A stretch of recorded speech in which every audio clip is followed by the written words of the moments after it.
Elizabeth II, great-great-granddaughter of Queen Victoria, died last fall. Son Charles automatically became king. His coronation as Charles III is May 6th. Our Truth in Politics panel is here to talk about that. Kerry Benjoe is in Regina, Niigaan Sinclair in Winnipeg. Kerry, Niigaan, great to see you, great to have you with us, talking about the big coronation here. Of course, you know, the treaties were made with the British Crown, mainly Queen Victoria, in the 19th century. So are people still taking the monarchy serious today and holding them in the same esteem? Kerry, do you think that this relationship should endure in the way that it did in the past? Well, speaking with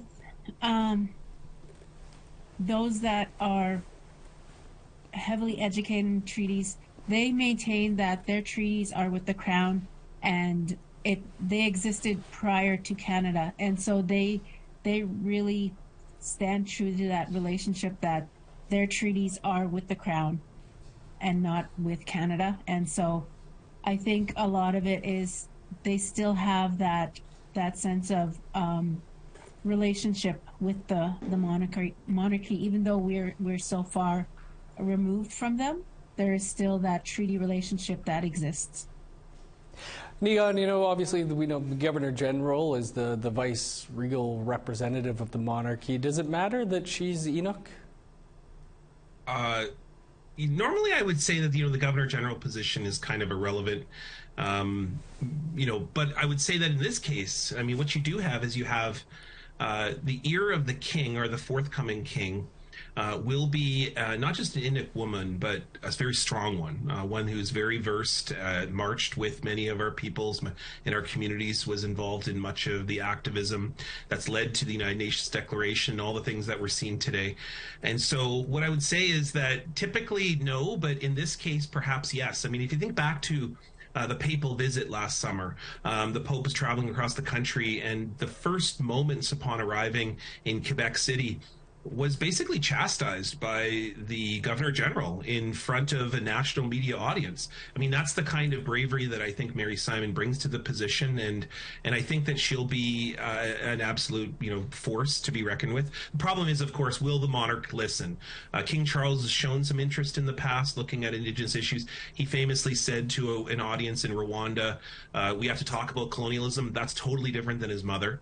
And then, of course, he has in the past showed interest on really specific issues like climate change, for example, when it comes to involving Indigenous peoples in the equation. The question is whether he'll respond to what over a dozen Indigenous leaders across the world and Commonwealth countries have said. They wrote a collective letter to say, return the artifacts, return the wealth, and most importantly, rescind the doctrine of discovery. Kerry, Prince King Charles stopped short of an apology for the Crown's part in the residential school legacy. What are the chances that that could be coming, do you think? I think, following what Niigaan said, King Charles is different from his mother. He is from a different generation. And I think he is more in tune with the pressures of society. You know, there's a lot of social media. I think he's more in tune with what is being said and what is being, what the public is saying. And there is a movement. We've seen the Catholic Church issue an apology come to Canada. I think there is a possibility that he may entertain the idea of issuing an apology. I think that would go a long way. But I'm still holding my breath. You know, he's still controlled by the monarchy. Although he's king, he still has to listen to whoever's giving him advice.